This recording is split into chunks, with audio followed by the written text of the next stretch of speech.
that's what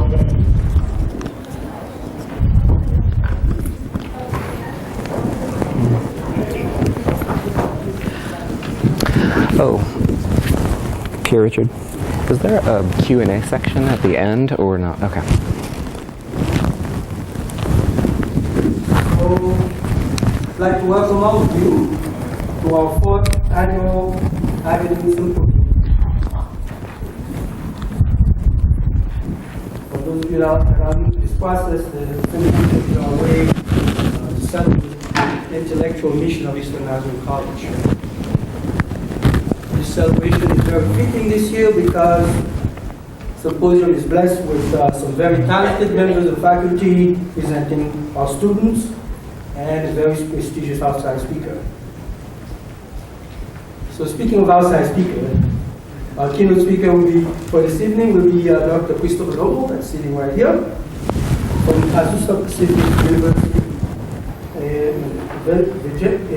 Evangelical Christian University, located 26 miles northeast of Los Angeles, California. Dr. Azusa originally wrote to Dr. Noble to congratulate him on his wonderful essay, which was Sanctuary for the Humanities, that appeared in the issue of Chronicle Review. Some of the ideas in this essay can be considered thought-provoking for some of you, or could invite others to intellectual reflection. Some of them that I picked out just to tell you or give you a sense of what's coming to your way tonight are the following. Quote, as a Christian intellectual, I believe that the humanities training I give my students is worth $30,000 of debt. As long as my students hail from and are hailed by a religious tradition of some kind. For Christian students, such a debt is merely a temporal down payment on an eternal project of soul craft. Close quote. Open quote. In simple terms, general education in the humanities offers Christian customers a product valuable enough to justify the large expenses. For secular students, by contrast, the humanities no longer pay off. Close quote. Quote. Religious customers of education are incapable of rewriting the past when they are reminded that their salvation resides in it. Close quote. And finally, quote, only those who walk such religious path can reasonably justify the major investment in time and money that a rigorous general education requires. Facing extension elsewhere, the humanities will always have a chance to evolve in Christian colleges. Close quotes. Christopher Noble received his undergraduate degrees in English and philosophy from Westwood College. He was awarded a Pew Younger Scholars Fellowship and pursued graduate work at the University of California, Irvine, where he specialized in 19th century British literature and literary criticism. Dr. Noble has presented papers at numerous conferences in the United States and Canada and has published scholarly work in the journals of Christianity, literature, and Victorian studies. Dr. Noble is currently an assistant professor in the English department at Azusa Pacific University, and it is with great pleasure that I welcome Dr. Christopher Noble.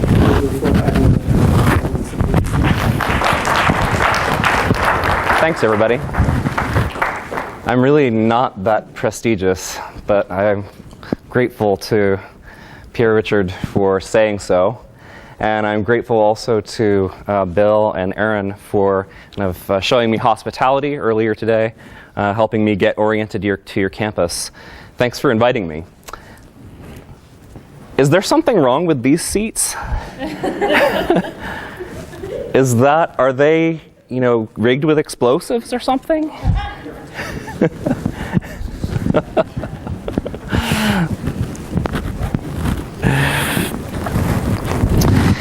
Sisters and brothers, fellow scholars in Christ, I'm honored to address you.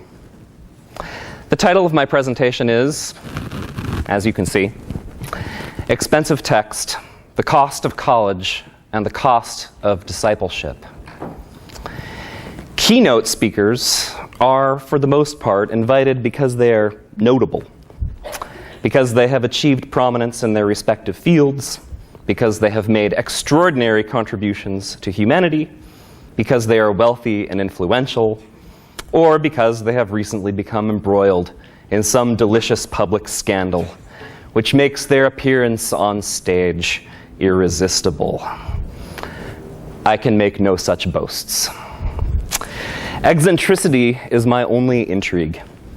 I work as a backcountry scholar amid acres of pine and oak scorched by drought. May we please have some of your snow? 3,000 feet above sea level? No, seriously, the Sierra snowpack is at 10%. We're going to run out of water. In a transdisciplinary university, which serves a mere 40 to 50 students per semester. It's called the High Sierra program of Azusa Pacific University. The closest town is named North Fork, population 3,500, and it has perhaps the most ironic claim to fame in all of geography. It is the center of California. But the paradox of being the center of everything in the middle of nowhere has a certain casual appeal for the postmodern Christian academic mind. One might call it the paradox of Bethlehem.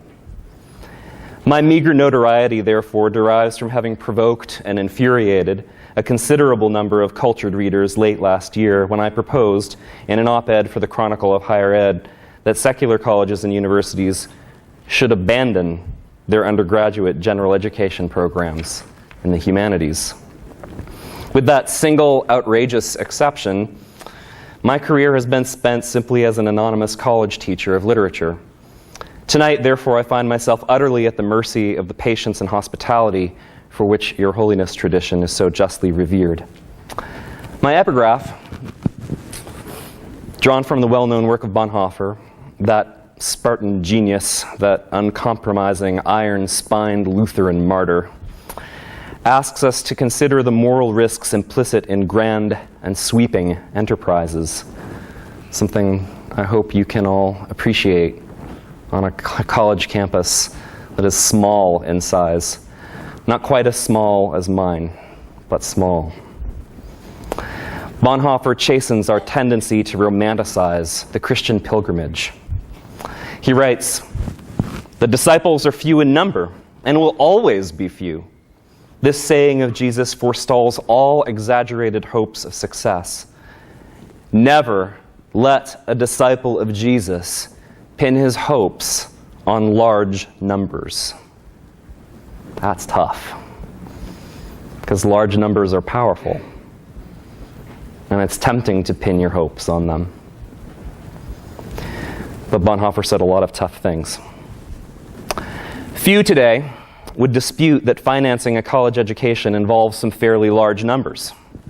Comparatively speaking, for a private Christian education, the tuition here is quite affordable, and yet I would be willing to wager that if we were to calculate the student debt accumulating right now in this audience at interest, the resulting figure would be disconcerting. Bonhoeffer occupied a political and economic world radically different from ours. Nevertheless, one need not be fighting fascists to benefit from his observation about how the scale of Christian action ought to be imagined. More than ever today, we speak the language of spiritual entrepreneurship and are encouraged to dream big and in even bigger numbers, as if the size and scope of our calculating visions were morally neutral affairs. But they're not morally neutral affairs. How big your plan is has a lot to do with the moral outcomes that will evolve from it. Scalable technologies sometimes create spiritual obstacles which cannot be scaled.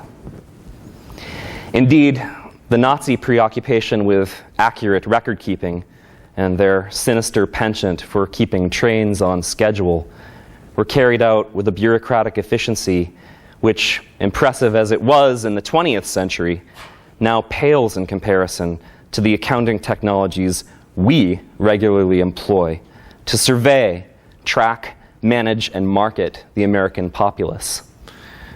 We're all in categories. We all are tracked. We all are managed somehow. I want to speak to you on an unusual, and for some of you, no doubt, a foreign-sounding and perhaps a squishy topic, to borrow Professor LaFountain's adjective from this morning's address. The squishy topic, which is subtly interwoven with this issue of scale and scope. My topic is the future of textuality, its spiritual significance, and its exorbitant labor costs. And the question I propose to answer is this: can an undergraduate education based on intensive textual investment in the humanities survive in a world of large numbers? More to the point, should it survive? I'm an English professor, so of course I'm supposed to say yes. But my answer to this question is unconventional. In fact, I contend that in most secular colleges and universities, an undergraduate general education in the humanities ought to be allowed to wither on the vine. In my view, only in religious colleges and universities like this one, not exclusively Christian ones, of course, but institutions which perpetuate the life of ancient religious texts through a shared communal experience, only in colleges like this should students be required to pay for a general education in the humanities.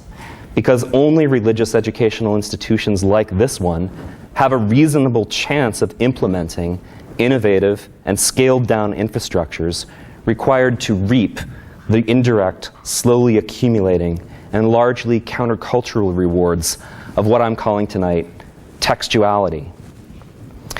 Put more simply, students at UMass Amherst shouldn't have to pay to read Thomas More's Utopia. But you should. And you should get something remarkable and unique for what you pay.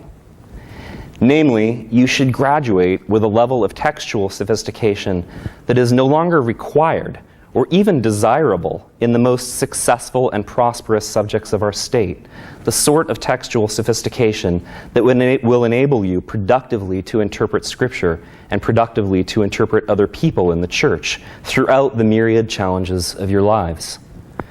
Deep textual skills will obviously be a tremendous advantage in the professional world. You'll be better suited to talk your boss into giving you a raise. But the cost-benefit analysis alone, in isolation from other justifications, no longer favors the expenditure of time and money needed to acquire them in a secular setting. The modern secular university, in stark contrast to religious institutions, no longer has any serious stake in fostering textual sophistication. It exists, modern secular university exists, to produce well-adjusted citizen workers. But studying the humanities does not produce well-adjusted citizen workers. It produces humans. And it forms humans of a very particular kind. Humans who possess a deeply inculcated, highly reflective sense of their embeddedness in textual traditions, who inhabit identities which are not autonomous, but rather which have been written by the past and are now being edited in real time, who are productively haunted by a sense of responsibility about their own interpretive activities in the present. The textuality nurtured by the humanities results in a pervasive consciousness that you,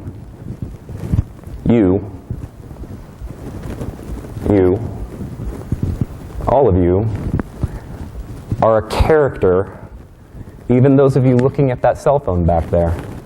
You, yes you, are a character in someone else's story. You're a character in someone else's story, not your own. And this consciousness is at odds with the goals of American higher education.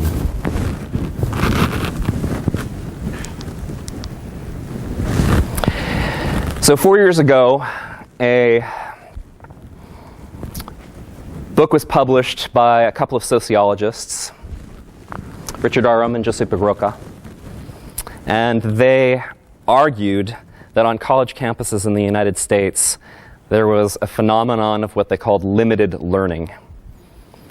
This book became much discussed and well known in academic circles.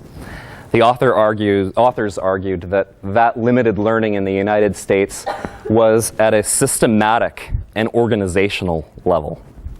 And they tried, as sociologists, to determine what it was that was causing this limited learning.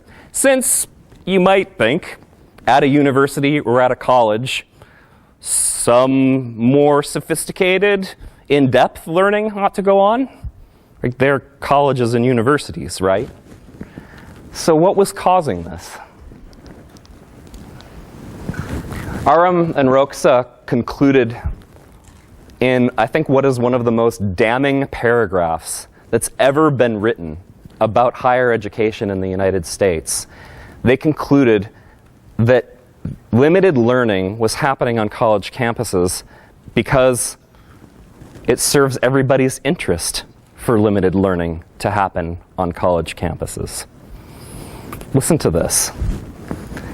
Parents, they say, although somewhat disgruntled about increasing costs, want colleges to provide a safe environment where their children can mature, gain independence, and attain credentials that will help them to be successful as adults. Raise your hand if you're an undergraduate student here today. Does that sound at all familiar to you? It should. I hope. That's what the parents want. Students seek to enjoy the benefits of a full collegiate experience that is focused as much on social life as on academic pursuits. And I know you expect me, the English professor, to be up here saying, you shouldn't be interested in those social pursuits. You should just be in it for the academics. Nonsense. I teach in an off-campus program, as you'll hear a little bit later, for Azusa Pacific University, in which I go on 6-day wilderness treks with my students. We play. We play together. And playing together isn't just frivolous. I am dead serious about play. I am damn serious about play. Play is important because play changes the classroom, and play deepens learning. Students, say Arum and Roxa, actually cut out, for the benefit of your tender egos, a somewhat harsher statement made by them. They also say that you undergraduates really like to get high grades without putting out much effort. But that's not true, is it? Is it? Scholarship is about truth. You can tell me the truth. Is that true? Yes. No one's brave enough to say one way or the other? Could you ask the question again? Do you, as an undergraduate student, seek to get high grades with minimal effort? I don't think we come in with that mindset, but we sure do try to leave with that mindset. Why do you try to leave with that mindset? Well, I wouldn't necessarily say try, but it's the easy way out. Are you trained to leave with that mindset? So the part that I cut out is right. You're telling me you do the most desirable outcome is a high grade with the least amount of effort. I like truth. If that's true, tell me. Everybody knows hard work is hard until you actually get to that point where you're like, how much harder hard work it is. Okay. So it's an attitude that is they're correct about that attitude, but it's something that evolves over time in the college experience. That's what you think. Okay. Anyway, that's what they think about parents. That's what they think about students. Professors don't get off easy. Professors are eager to find time to concentrate on their scholarship and professional interests, and in R.M. and Rox's view, don't really care much about students.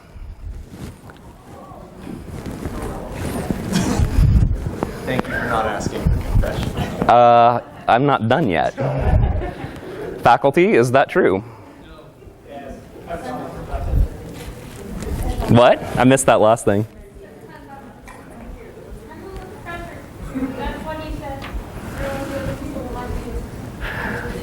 I wouldn't expect it to be true here. It's certainly not true in the off-campus program I teach, but I would be lying to you if I said I hadn't witnessed it in my 15-year career. I'd be lying to you if I said I hadn't heard somebody say, too many students from emails, I need to get my book finished. I've heard that. Sure. Administrators have been asked to focus largely on external institutional rankings and the financial bottom line. Government funding agencies are primarily interested in the development of scientific knowledge. Give us more research in genetics or some other emerging field. That's what we want from universities. In short, the system works. And that's the damning part. That's the part I'll never forget about reading this book.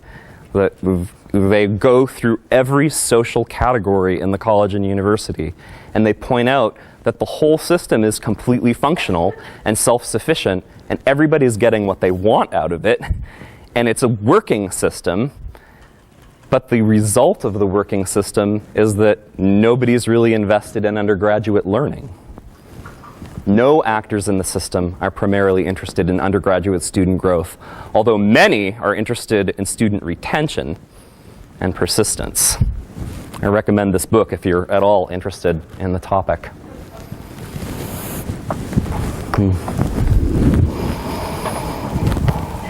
I concur entirely with R.M. and Rox's analysis of how power circulates in academia. I think they're right.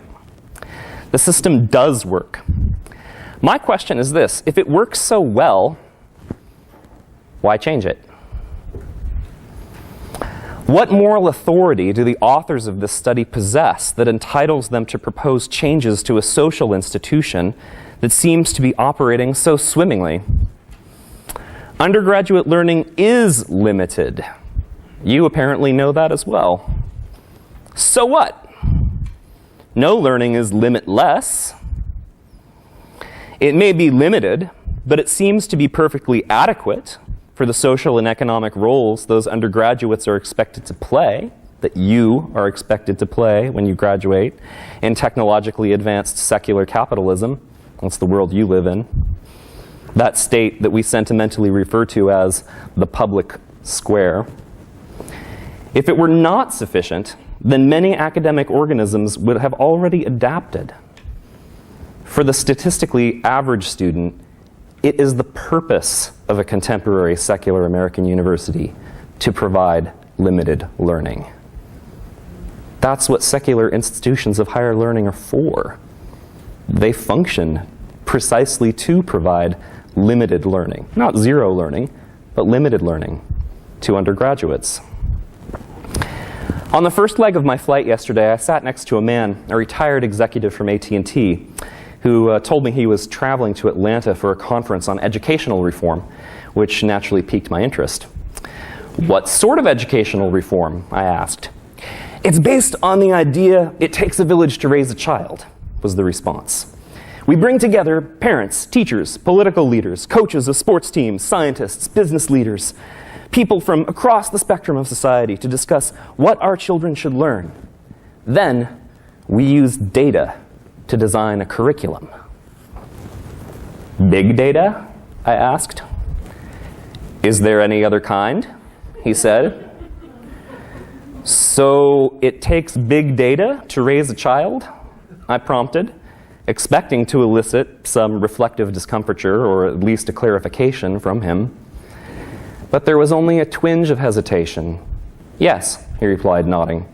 It takes big data to raise a child, just the same as anything else. Everyone surely can recognize the appeal of this ideology. I, for one, would not choose to forego the tangible benefit we all derive from a technological infrastructure which organizes trillions of bits per second into actionable intelligence.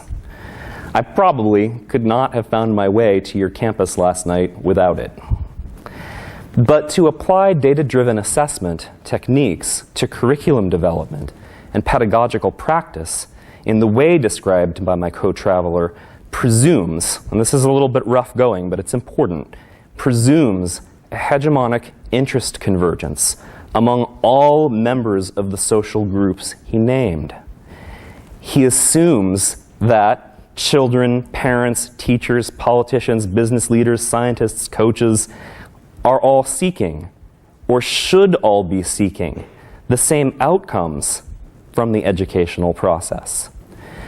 Big data is particularly adept at identifying hidden opportunities and eliminating needless inefficiencies when such opportunities and inefficiencies are too complex to be recognized by any one given individual. That's its power.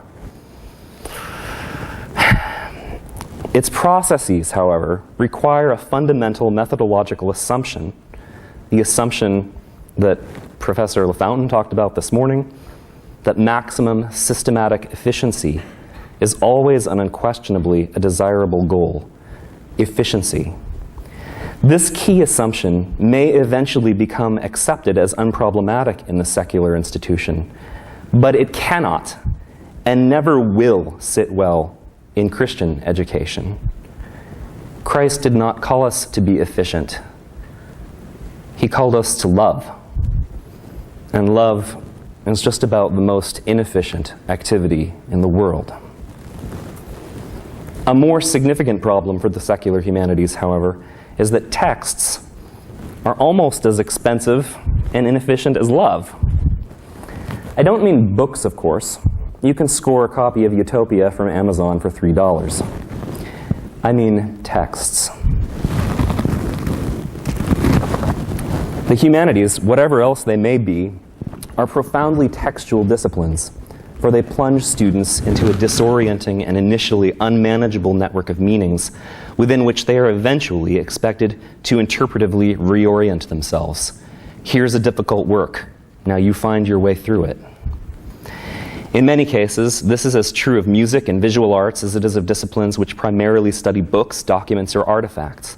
The humanities are a semiotic gymnasium. It is, of course, true that the disciplines which inhabit this label, the humanities, are historically contingent. Not everything has always been considered a part of the liberal arts and the humanities, and it's likely that in the future the definitions will change again. So while I concede that the humanistic disciplines themselves are always in flux, the embodied curricular organization of contemporary American universities suggests at least a clear heuristic distinction based on cold, hard cash. Outside a religious context, the humanities are simply those disciplines which will not make you any money. These seem to indisputably include classics, modern language and literature, philosophy, history, comparative religion, musicology, and fine studio arts. Fine, because they will presumably be useless and unprofitable.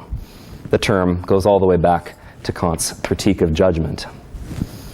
The membership of these disciplines in the Humanities Club is relatively undisputed.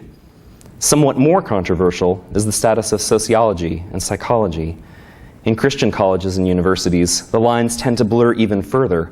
Just 2 weeks ago, I was asked somewhat indignantly by a colleague, "You do know that biblical studies is a liberal art, don't you?" But though the membership requirements for belonging to the humanities or to the liberal arts appear to be somewhat malleable, the standard set of justifications secular institutions maintain for requiring the humanities as the core of an undergraduate general education curriculum has remained fairly static and predictable now for almost 200 years. Let's take a look at some of these standard justifications. I'm quite sure you've heard them before from someone. Probably an advisor for the English department, although I know you no longer have one. The humanities are supposed to make you well-rounded. That's a curious aesthetic. We don't want students with sharp edges. Why is it good to be well-rounded? I have, in my middle age, become particularly well-rounded myself. But why is a general education curriculum supposed to make you that way? What's good about being well-rounded?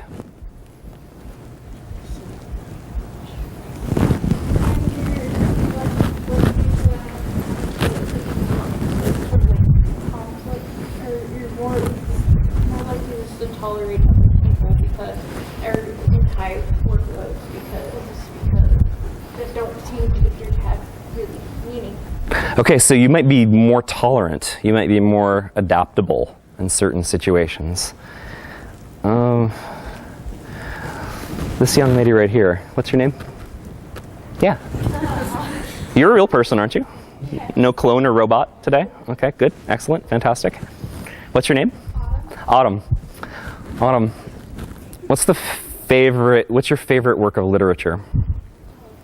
Well, my favorite since birth has to be Since birth, wow, an early reader. my favorite literature of all time. I'm gonna say that it's gotta be The Oak Inside the Acorn by Max Lucado. The Oak Inside the Acorn. It's great. It's just great, and it's long for a kid's book, but it's just awesome. Does it make you well-rounded? No. Does anybody even know exactly what that means? I've been in higher education for 15 years and I'm not sure I do. So, my understanding of well-rounded is that I love your answer, by the way, Autumn. Thanks for being brave. I usually throw candy at my students, but I forgot to bring any across the coast, you know. well-rounded to me, as I understand it, is be able to touch upon each different area field with at least some kind of knowledge of it. And why would you want to do that? Just in case if you come up with, say you're in a workplace and say you work in human resources, but then you need to help Great. someone with filing or say someone has problems with doing Excel spreadsheet and they need formulas. The math that you took in your higher education can help you with that. Fantastic. So let's say you come into my general education literature classroom and I have you read Dickens' novel Bleak House. How will it help you do that? I know how to read because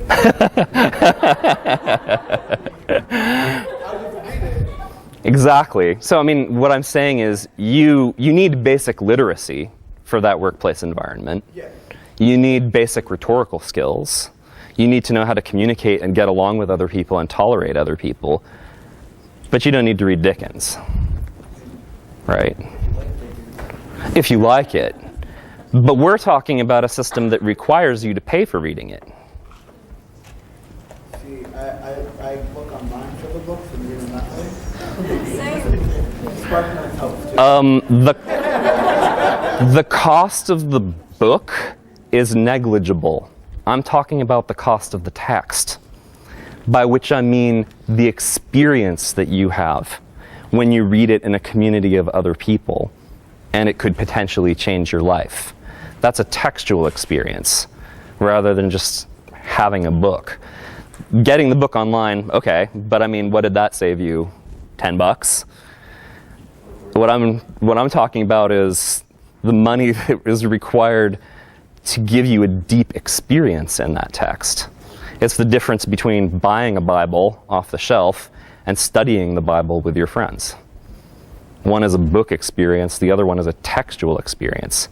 What I'm saying is that the secular institution, the secular institution of higher learning today requires people to pay for textual experiences that they're not getting, and that maybe they can't get in that environment.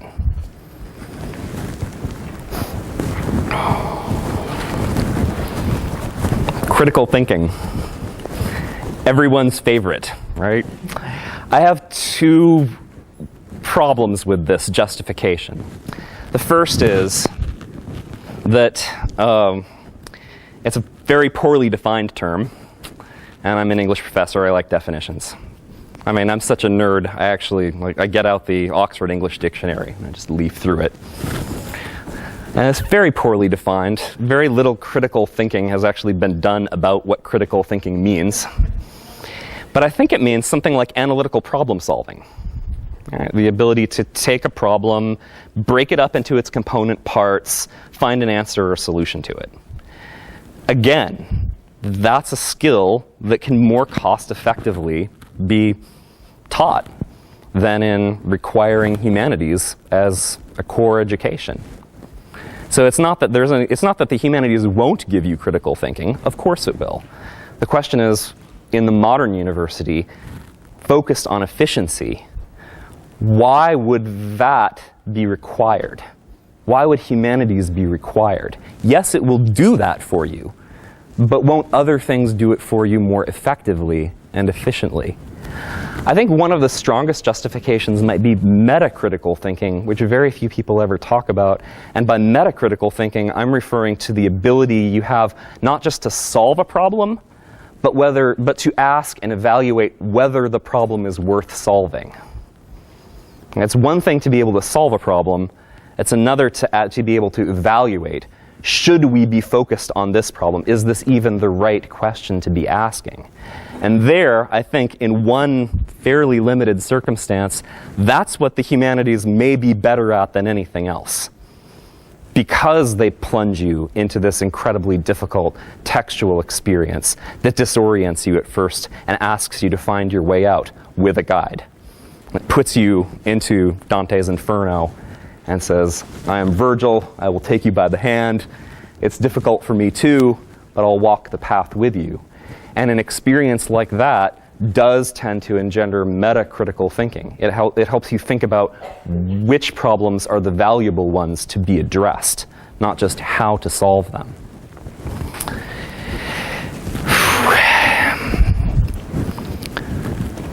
Does reading a book make you a better citizen?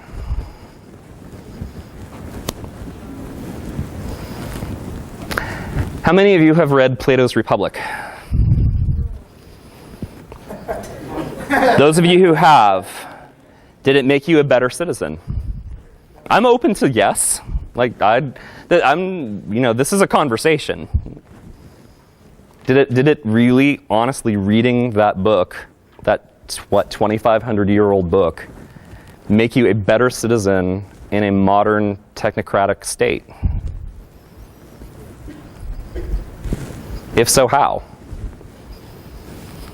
Plato hates democracy, right? If you've read the Republic, you'd know. He says democracy is the second worst form of government available. Like, only tyranny is worse. We've got tyranny of a whole bunch of people, tyranny of a whole bunch of stupid people voting, says Plato. And so, how exactly is that supposed to make you a better citizen of liberal democracy? My objection to this justification is simply that, well, I guess it's not simple, but it's twofold again. I don't think that reading texts like that will automatically make you a better citizen. And that seems like a very difficult thing to prove. And in many cases, you have texts in the humanities which seem to undercut democratic values, or at least put you into that metacritical thinking zone where you might start asking questions. Oh, sorry, my pointer's kind of dead. Put you into metacritical thinking situations where you start asking, is capitalism really such a great thing after all? And by the way, the church needs metacritical thinkers desperately. When we are told to examine the patterns of this world and not be conformed to them, my way of saying that is metacritical thinking. Do not be absorbed by the patterns of this world, but be transformed. That, I think, maybe the humanities can do better than anything else, but it's not necessarily going to make you a good voter. In fact, it may not make you a voter at all. It may cause you to decide to withdraw yourself from the civic process entirely. I think I've probably said enough about this one. Yeah, that's important. It is definitely important to be an effective workforce communicator. You need to know how to write a good email, and as an English professor, you have no idea how much I cringe reading electronic discourse. But it's still effective, even if it isn't, Hawthorne or Emerson. It's effective communication. You don't need the humanities for that. Will they make you a better workforce communicator? Yeah, most certainly they will. But they're a very expensive way to get there. Some of you won't even believe me on this one. But it is fun. Once you are walking a difficult path with other people, it is joy to walk through that textual experience with them. Because the depth of the minds that you encounter when you're studying the humanities are some of the greatest that God ever put on this earth. And they're co-travelers with you through the difficulties that we all face. And so if you come to experience that with people, it is a very pleasurable, a very joyful, just a very fun experience. Even though it might be hard work and hard study, it's still fun when you're doing it the correct way. Again, though, the question is, require people to pay for it? That seems like something that they could do in a very devoted book club rather than being required in a core curriculum. If I'm missing some justifications, I'd be glad to consider more. These are the ones I'm most familiar with.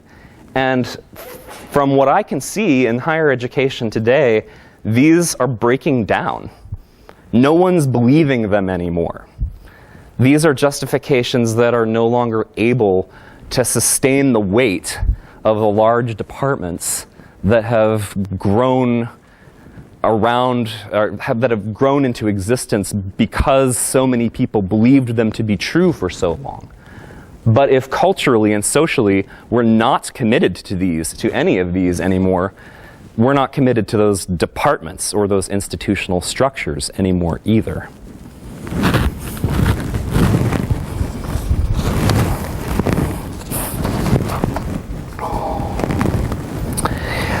I want to propose then that the future of textuality, not textual experience that I'm talking about, is not the same as the fate of reading, per se. People will still be reading books. They may be in very different formats than the old-fashioned paper, the old-fashioned 500-year-old monograph. But they'll still be reading. This is not one of those puritanical, technophobic rants about 50 Shades of Grey or Twitter causing the downfall of Western civilization. I understand textuality as an existential, an experiential, rather than as a lexical category. I understand it as an inherently spiritual, even possibly a monastic discipline. It is a specific form of costly and attentive immersion in language, or more broadly, in signs. The humanities model of textuality is not essential to achieving the outcomes listed here, nor is it the most cost-effective way of achieving them. Indeed, it may actually run counter to some of them. If you have a cell phone, hold it up. Wow. It's got to be, wow, sorry, I didn't mean to make you break yours. Close to, at least 90%, I'd say. Texting is the opposite of textuality. Social media and media communications technology function by perpetuating the illusion that each node in the network is also the center of the network. Is everything okay? We good?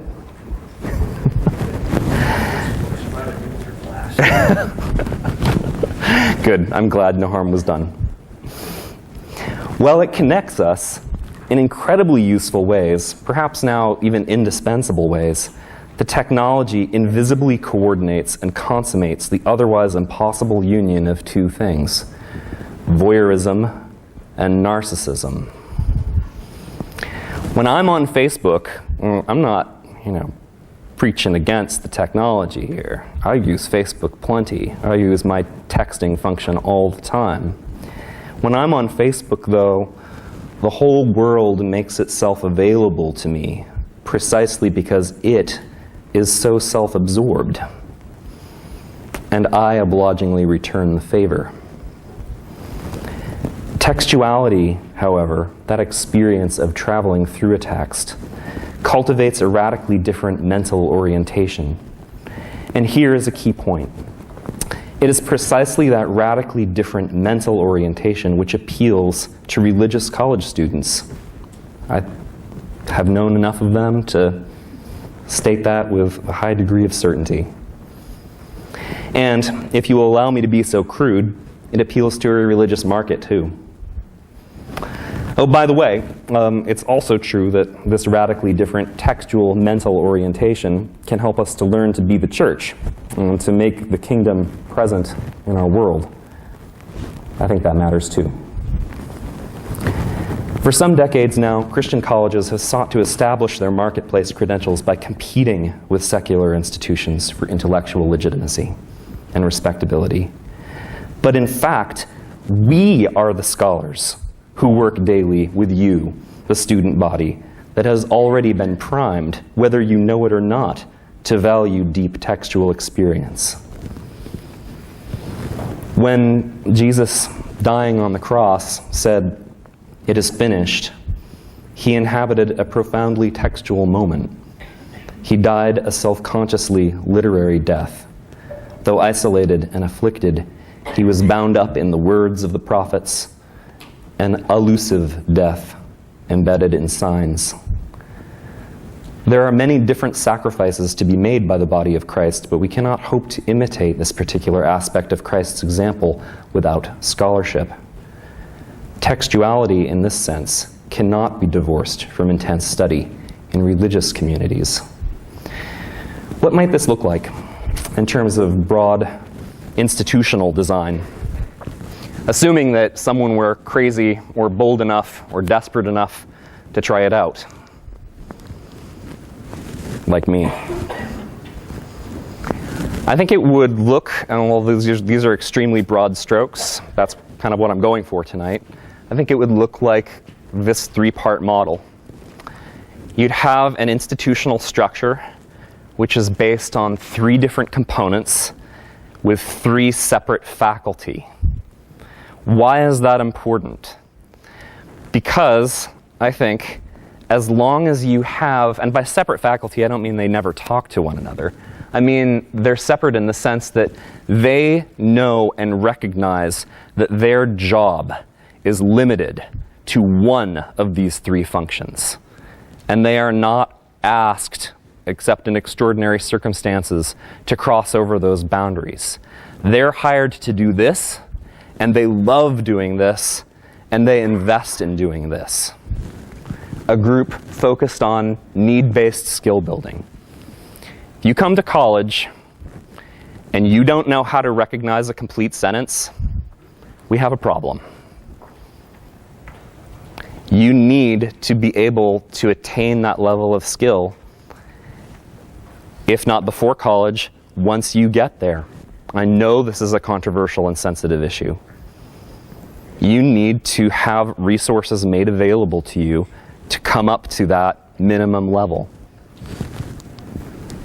But then, in the second part, I imagine that things would divide and become smaller and become much more cohort-based. Where I teach in the High Sierra program, our whole program looks like, the text is all identical. Our program looks like one of those colored squares.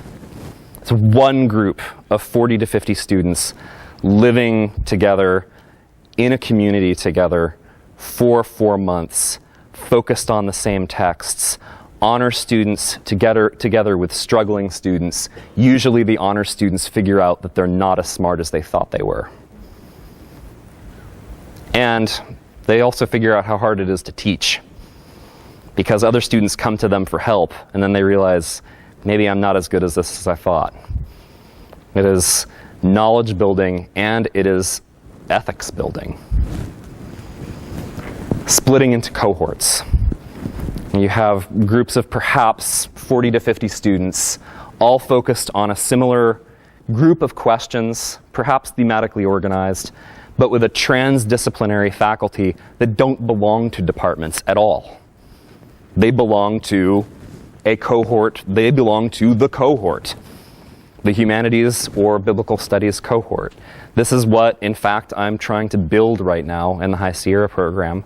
We've just hired a new faculty member in religion. We have one in philosophy, one in literature, but we don't think of ourselves as belonging to those departments. Although we're connected to them, of course, we talk to them, but our mission is this middle part, investing in undergraduate student growth and learning. And then, major fields of study, professional preparation. This isn't revolutionary stuff. It's not like I'm the first person to ever think of something like this. But it's simple enough, I think, to be grasped. And if there is a revolutionary part of it, it's that each one of those groups would think of themselves as functioning with some degree of independence and a proud identity.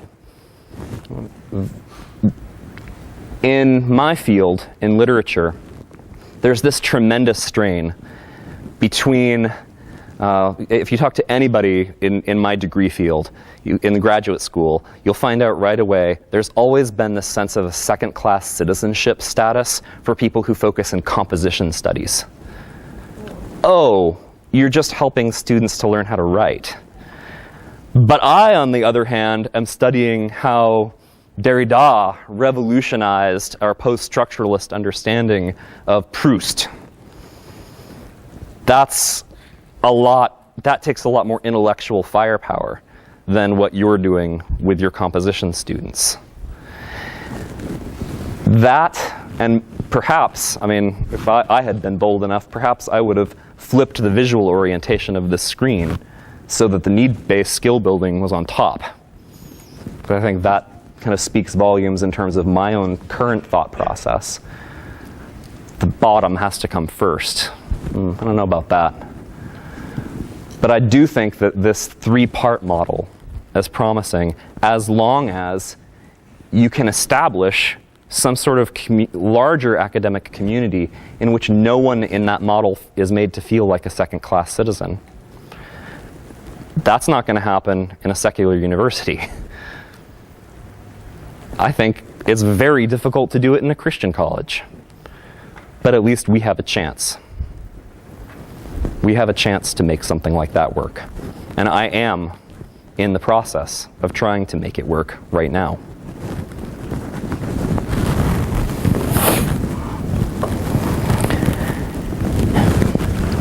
Properly marketed and organized, the humanities in a structure like this could become a financially sustainable flagship as Christian colleges, like everyone else, struggles to adapt in the world of higher education. This need not be done cynically. Rather, it can be done with the wisdom of serpents to which Christ enjoined us. Last week, I was helping one of my top students in literary criticism develop a framework for his term paper. You guys know about those too. All semester, he has been studying intensely complex and sophisticated interpretive traditions, from formalism to psychoanalysis to deconstruction. And now, for him, as for many of you students, it is that time in the semester to create something on the basis of some newly acquired knowledge. After working on his ideas, an analysis of misogyny in Dostoevsky's The Brothers Karamazov, he turned to me, visibly disappointed, and said, "But after all the advanced methodologies I've learned, I'm basically still just going through the text." I looked back at him with one of my infuriatingly wry professorial expressions and asked, "What else is there?" Imagining exactly what heaven will be like is speculative whimsy at best, but I'm hoping that when I get there, the Lord will say to me, "Let's go through the Logos." Is that all, Lord? All we have to do for the rest of eternity? And the eyes of love will look back at me and ask, "What else is there?" Thank you. Good night.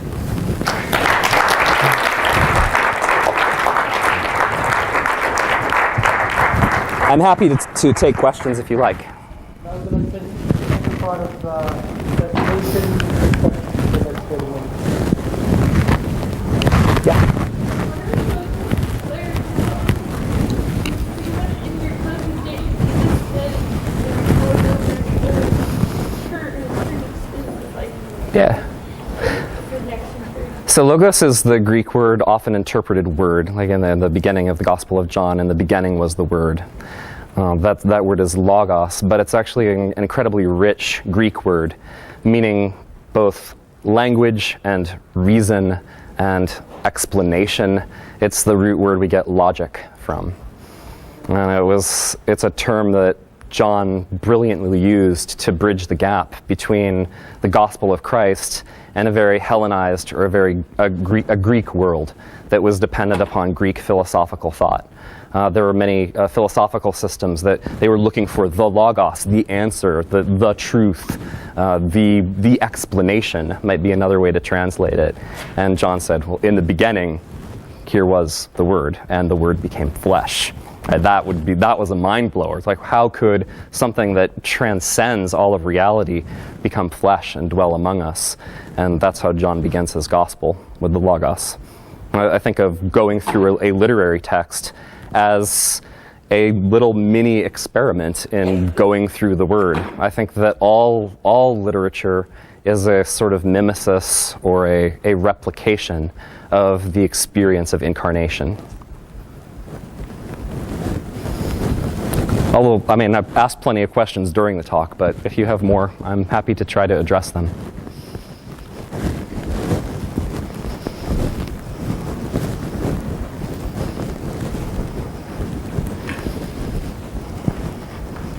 Yeah. Really goes back to where most of history has been for the last 3,000 years, which is that the skills of literacy are the possession of very few. Yes. And even in ancient Egypt, there were a class of priests and professional scribes. Yes. In most of the Christian Middle Ages, learning was confined to the monasteries. To monasteries. And if you wanted to be Most Christians were illiterate. you had to learn Latin and you worked for the church. But I don't think you need to be literate to have a textual experience. To be literate. You don't have to be literate to have a textual experience. I've often thought that it was sort of a 19th century whim, the idea that suddenly everybody ought to have this skill, which It is. I mean, Matthew Arnold basically invented it, so I agree. I completely agree with you there. I think that is why secular universities are still entrapped by this model of what it means to be an educated person. But I don't think Christians need to be. Yeah. because they're all trying to do the same thing, trying to educate Right. the entire population, which is something that no society ever attempted before the 19th century in this one. I absolutely agree with you. We required literacy. Once upon a time, it was believed that only those with certain gifts could master it. But Right. now everybody has to master it. And people feared writing as well, like Plato did, that feared that it would destroy our memories, which of course, that's exactly what happened. He was right about that one. But now we have computers to serve as memories, and we're really progressing. As I was having a conversation about this earlier today, I think we very well may be progressing towards a post-literate society, a mostly post-literate society. Yet that does not mean abandoning textuality, necessarily, in my view. Yeah. Yeah. So my school is practicing. Yeah. About how your different model would work in the Yep. program. With great difficulty, as I'm finding out. So let me say a little bit about that, and then I'll ask you if you think I've said enough. I think that what it takes is for a group of people committed to that middle rung, which is probably the most unusual, it's the most unfamiliar rung, to be able to combine multiple disciplinaries with a hermeneutical study of the Bible. For small cohorts, or maybe even you might call them conventicles from the Pietist tradition, of faculty to focus on forming curriculum that can be taught to smaller groups of students, possibly even off campus. Not necessarily off campus, but possibly off campus. And then that group has to interact with the curriculum committees on campus, which is what I'm doing right now. I'm trying to convince my institution, which has just gone through revamping its entire general education program, to see its way clear to adapting their requirements, or to at least allowing their requirements to accept what we're doing in our program. And for the most part, so far, I've been successful. So I think you said four months together, just like a semester. Yeah. So this would take place one semester. That's right. That's correct. That's correct. And I think I would rather see students have one semester of intensive humanities learning in a community than 10 different humanities classes spread out over 4 years. I would personally, I would be willing to cut the humanities requirements in half if you could guarantee me that they were going to take one semester out of their college experience and focus just on that. And in your model, it looked like that would come before, like the majors? Is that what? In my current thinking, yes. And I think that also means that there will be fewer humanities majors. I think in order to qualify for that top rung, if you're going to have an English program up there, it needs to be an English program that's devoted to sending students to graduate school for English. It needs to, or to becoming professional English teachers. Whatever that top rung contains, I think there should be a professional focus to it. If that means professional historians, great. What does that look like? If that means, professional musicians, great. What does that look like? But I was not always comfortable with this form of professionalization, but that's because I think that I was kind of Matthew Arnold for a lot of my career, and it's taken me a lot of time to reconsider my position. And I just don't think that's tenable in our world anymore. And since it's not tenable in our world anymore, my personal preference, but not tenable at large, I think that focusing on professionalization should be an essential part of the college experience, but I want Christian students to be able to have that textual humanities experience first. And I want them to have it in a deep way, something that is actually transformative. I really don't believe that most general education humanities classes taught today are transformative. I'm a social work professor, so I'm Okay. I really see the benefit of having this as really a foundation. All those things we would work. That's right. Being a good social work professional. That's right. And I mean, and wouldn't you want students coming into that profession for whom those general education courses actually meant something? And because I really do think that if you read Dostoevsky, you learn something tremendously important about human psychology and human social interaction between the rich and the poor. And that's to have that already operational in their souls before they learn to become professionals. They're going to be noticeably different and better professionals in their fields because of that. And I think, like I said, I'm not really preaching anything new here. If anything, I'm preaching a slightly different way to go about it. But the devil really is in the details. And the form in which I am Foucauldian in the sense that I really do think the form in which power is exercised produces the kind of knowledge that you're going to get from it. Yeah. I heard a little bit in your answer that you expect this to be transformative. I think I would expect it would be as well, and I would think that that's really important. Otherwise, it would become to avoid insularity and the platonic. Yes. Idealism that would be detached from the real world. And That's why I go on the 6-day hikes with my students. Yeah. So how does that Climbing Fresno Dome in the snow. How does that what? That practice, that more of that Aristotle, hands-on service learning, where you're living out that transformation? Where does that appear in this model? Right. Okay, great question. So I don't think that that one semester when they're focused on a humanities cohort is the time for service learning in the traditional sense, because I think that it takes such a vast commitment of resources to turn internally, and you're sort of like asking questions about your own identity, and you're developing your textual sophistication with the help of others. That isn't really service as we usually understand it. And this is one of the things that we do in the High Sierra program, since we're so close to San Francisco, not quite as close as you are to Boston, unfortunately, but close enough. We take the aesthetics class, they've been reading theory all semester long, we take them into the city and visit multiple museums for a weekend. But while they're there, they're walking past homeless people.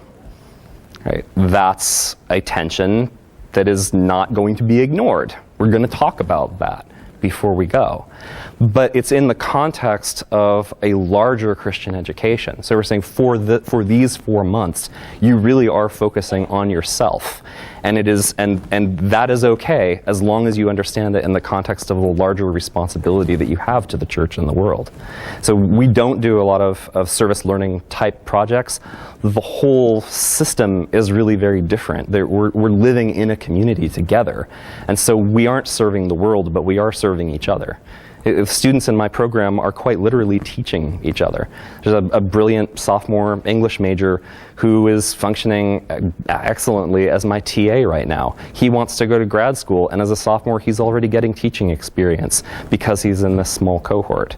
It's not service as we usually understand it, but I think that it's justifiable for the time and the space that it occupies in the curriculum. If you were to have it in a different setting, would it appear on that map somewhere, or not? If I were to have what in a different setting? Service learning, or like a service acting, putting into practice. That's a great question. I mean, perhaps it needs, I think that my students are putting it into practice. It's a program in humanities and leadership. So they go out into the woods, they lead us around. Sometimes we get completely lost in the Ansel Adams wilderness because we've put our trust in the hands of students to guide us with maps and compass. So they are putting something into practice. But in terms of service, that's an excellent question that I don't think I've thought through well enough. Maybe because I'm more purely an academic. But I think that perhaps the answers would have to come from the professional programs themselves. How do you envision service in your field? That might be a more disciplinary question than what I'm envisioning, but I concede I don't really have the answer to that. It's a great question. I have a question. Or was there another question? There was one more first, yes. I'm sorry, I don't mean to ignore half of the room, but my hearing isn't the greatest. It's very more effective to start high school prior to college with inculcating these kind of humanities and these things prior to college. So more people are willing, or just more considering of being well-rounded and all these things, because from my perspective, I have peers that think that it's irrelevant to have this. That what is irrelevant? To have humanities and things that may be relevant in their life. Of course. But I have the privilege to have a high school where this was very highly valued. There's other districts that have the budgets have. If it can happen, I am all for it. Right? I'm not recommending people with independent wealth abandon the humanities. If you can afford it, it's a wonderful thing to have. But we are not in a world, obviously, of limitless resources. So if you can have or give your children an experience like that in secondary education to prepare them, fantastic. I think it takes work to become more human. As a Christian, I don't believe that I'm really born with full humanity. I'm born with a damaged imago Dei. And it takes a lot of maybe an eternal work in progress to repair that image. That's my theological position. The earlier you get started, the better. But that is not the situation that we find ourselves in for the most part in secular universities, or at least state-run secular institutions today. You've got a system which is actually antithetical in many ways to valuing the very subject matter of the courses that are being taught in a general education curriculum. And I think that that's primarily because there is no religious heritage or community to draw upon. Why should they care about texts? Why would they be relevant apart from a religious identity? Not just a Christian identity, of course, but some sort of religious textual heritage. Yes. Pierre Richard. Yeah, so I'm thinking that the third part of higher education, we've got two primary drivers. We have grants and application. I'm sorry, could you say that one more time? The entire mechanism of getting grants. Grants, okay. And then the other thing of being accredited. And accreditation, okay. Grants and accreditation. Where do these two things fall? Oh, of course. Yeah, I care. I have to care. I care if I want it to function, and I guess a strange animal because I love the humanities, but I'm also a pragmatist. And I mean that in the colloquial sense, and I also mean that in the philosophical sense. It's you know, the truth of this has to work. So I care where it fits. I think that the grants and accreditation ought to be focused on that top level. Right? Especially, you know, particular accrediting agencies. You have an accrediting agency, unless it's WASC or, you know, some very broad accrediting agency, but you have accrediting agencies for particular professions to make sure that the educational standards in that school are living up to standards. I have a hard time imagining how my accrediting agency, WASC, would view an institutional move, broad institutional move to that model. But knowing what little I know about accreditation, I think that they would begin by demanding an explanation for how it fit into the overall educational picture. And I think I could provide that answer to them. I think accreditation I could do. We're a private Christian institution. Here are our desired outcomes. I think it's actually a greater challenge to get an institution to agree upon what its, you know, what its desired outcomes are than it is to get those outcomes past an accrediting agency. If you have a committed institution, then accreditation isn't as tough as it sometimes appears to be. Grants, I have very, very little experience with. You have all the experience there. You've gotten so many of them, and they don't nearly run the economics of my field as they do yours. But I don't see why that would be in conflict with this model. If they were being, even in that middle range, I mean, I am applying for grants right now simply because what I'm suggesting about the humanities is so relatively new and kind of brash and innovative, and there are grants for humanities programs that are trying new things. So I can apply for them, but I think mostly it would be that top tier. I don't know. Is there an expert in composition or in early mathematical education here who can talk about grants in those fields? Because it's not something I know about. But I don't see any initial reason to suspect a conflict there. I do think that it's more important for an institution to be kind of single-minded in the desired outcomes for its students. And once you have that, then you can persuade accrediting agencies.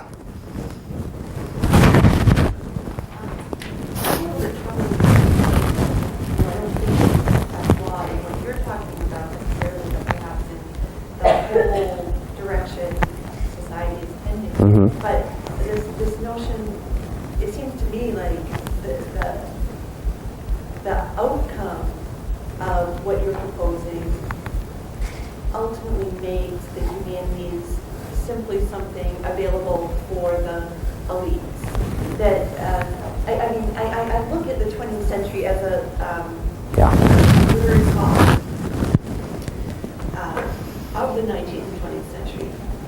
I see the amazing proliferation of the ability that the education in the humanities has given to people from diverse backgrounds. They've also been used to imperialize people, but... Yeah, but I think, depending on I think that's especially a function and education with the humanities are reserved for the elites. But when you look at the 20th century and you see more voices coming out of diverse backgrounds in literature, for example, but in political science and all these different areas, I mean, that's society changing. Yes. Right? Yes, it is. And what is the impact of It's now? devastating. Yeah, exactly. And I think there's a serious devastating effect on the attitudes of how our society is governed, because who gets to govern us? And what training do they have? I think, my desire, and where this is the ideal world, I suppose, might be that you get a humanities degree and then the pre-professional stuff is all on the map. I was thinking that 5 to 7 years ago, and then I began negotiations with my institution's administration, and I think I agree with you, but I think that ship has sailed. But what's the cost? It's tremendous. And see, I think that on a broad social level, we're talking about this as it's greater empowerment for the masses. What is exactly that? No, I don't think it's greater empowerment for the masses. Well, I'm not saying you are, but Yeah. if we're making students pay No, money, they're not ending in a direct... Right. I think that's the marketing that's used to sustain general education programs in the humanities at large institutions, but I think that's mostly because they'd like to keep the budgets for the departments that teach those classes. I have one more question. If there is any. I'll take it if nobody else wants it. Jim, do you want to? Chris, earlier you gave us a list of rationalizations for the liberal arts. And and I think my favorite rationalization for the instruction in the liberal arts, and that was not on your list. Definitely need to add it. In some ways encapsulates many of the facets that you're pointing at, which is that it provides an education that is suitable to a free person. That's why they're called liberal. Yes, right? And that the point is to make us free. And not just politically free, but able to recognize structures of power and wealth and inequality and to be able to think about those problems in our world. I would like to think that being Christian helps us do that.